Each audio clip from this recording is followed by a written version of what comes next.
Hey everyone, welcome back to our channel. We are back again with a new video, Python program to map two lists into a dictionary. So here in the first line, this line defines a list key containing four elements A, B, C and D.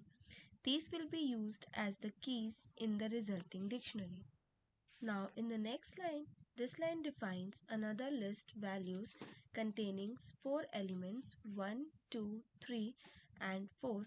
These will be used as the corresponding values for each key in the resulting dictionary.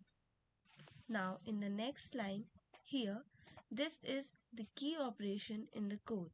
Here the zip function is used to combine the two lists and key and values into an iterable of pairs in tuples.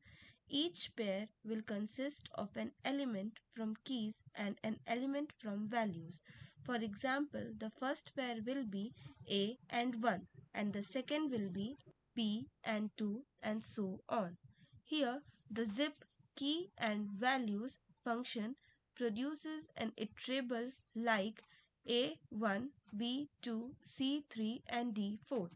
Here, the dictionary function then converts this iterable of pair into a dictionary where each tuple first element becomes a key and the second element becomes the corresponding value.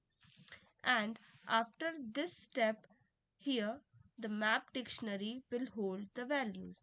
Now in the last line here, this line prints the resulting dictionary, map dictionary to the console, and let's check its output.